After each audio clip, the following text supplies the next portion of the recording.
গত বৎসর পাইতারা করে নীলফামারীতে সেই পঞ্চগড়ে আহমদনগর নাম দিয়া একটা জায়গা তারা খরিদ করে সেখানে তারা আস্তানা গেড়েছেন। সেই জায়গায় তাদের বিশ্ব ইজতেমা নাম দিয়ে করতে চেয়েছিলেন, আমাদের লোকেরা বাধা দিয়েছে। তাদেরকে পাখির মতো গুলি করে শত শত মানুষকে আহত করেছে, 2 জনকে হত্যা করেছে। আজকের এই জমিনে দাঁড়িয়ে বলতে চাই, যারা পঞ্চগড়ে আমার ধর্মপ্রাণ মুসলমানদেরকে, নবী প্রেমিকদেরকে হত্যা করেছে, তাদের বিচার বাংলার মাটিতে করতে হবে, তাদের বিচার বাংলার মাটিতে করতে হবে। আমার বন্ধুগণ, পিলখানার বিচার হবে কি হবে না? 57 জন আর্মি অফিসারকে যারা হত্যা করেছেন তাদের বিচার চান?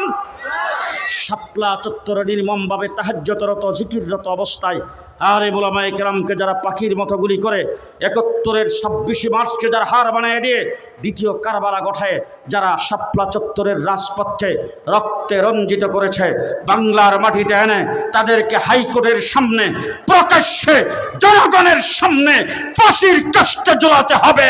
রাজি থাকলে হাত তুলে দেখো।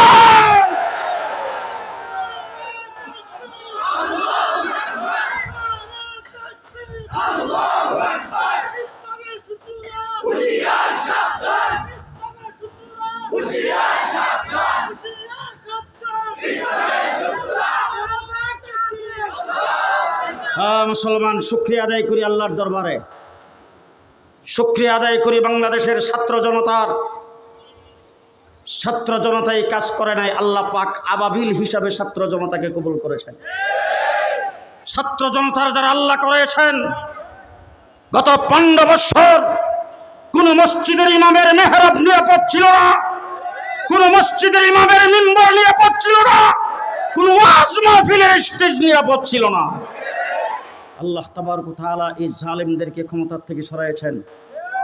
তারা জালেম, খুনি, বাংলাদেশের কোটি কোটি টাকার সম্পদ যারা পাচার করে, এদেশের আর্মি অফিসারদেরকে হত্যা করে, আলেম উলামায়ে কেরামকে হত্যা করে, ইসলাম আর দেশবিরোধী কার্যক্রম যারা করেছে, তাদের রাজনীতি বাংলার মাটিতে চলতে পারে না, তাদের কার্যক্রম বাংলার মাটিতে চলতে পারে না।